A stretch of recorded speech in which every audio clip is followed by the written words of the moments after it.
Greeks had long excelled at creating incredible statuary. At Olympia, the holy sanctuary was dominated by the world's largest ivory statue to the god Zeus, the god of all gods. But long before this statue was made, another brand of superhero was also making Olympia famous, the Olympic champion. And Olympia would become the most enduring sports arena, not just across the Greek Empire, but for centuries afterwards across the world. Olympia was the only place in the Greek world where both gods and men were worshipped. In July every fourth year, from all corners of the Greek world, thousands made their way to Olympia to compete in and to watch the greatest spectacle on earth. The Olympic Games began as early as the 8th century BC with a 200-yard sprint. Held to mark a truce between two warring cities, it launched over 1,000 years of games.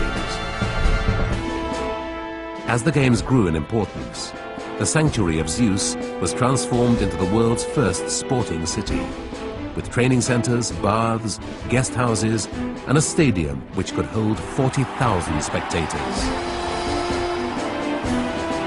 Beneath this arch would run the finest athletes from across the Greek world. The games would decide on just one victor, whose reward was honor in the name of the god Zeus. The earliest race was 200 meters long.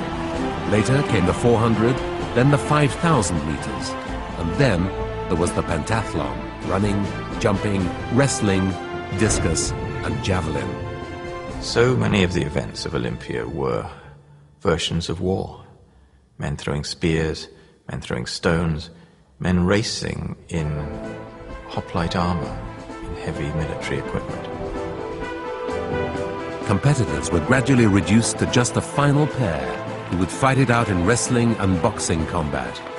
But only the elite could afford to take part. To go to Olympia meant you had to train for 10 months and then train for 1 month at Olympia itself. That wasn't for ordinary Greeks, that was for the very wealthy. Olympia soon grew into a vast sports complex, its buildings designed specifically for each athletic discipline. As Olympia soared in importance, shrines and temples were built to glorify and honor Zeus.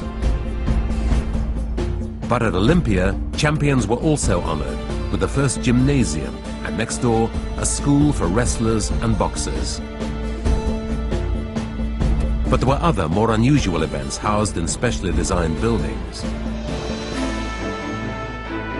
A contest for trumpeters and heralds was held at one end of an echo colonnade, an elongated building which could echo each note 7 times.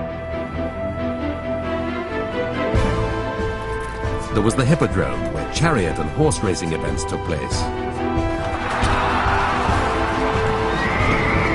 Each race began with the horses being released from an elaborate starting mechanism called an aphesis to ensure total fairness.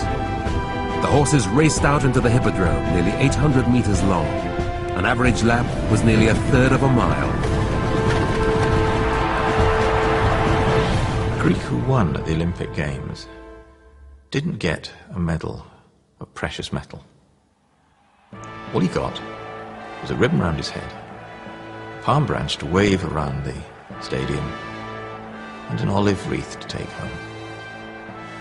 But his real reward started when he got home. He was allowed his pick of the spectacular heiresses in the town. He'd get a meal, a good meal at public expense for the rest of his life.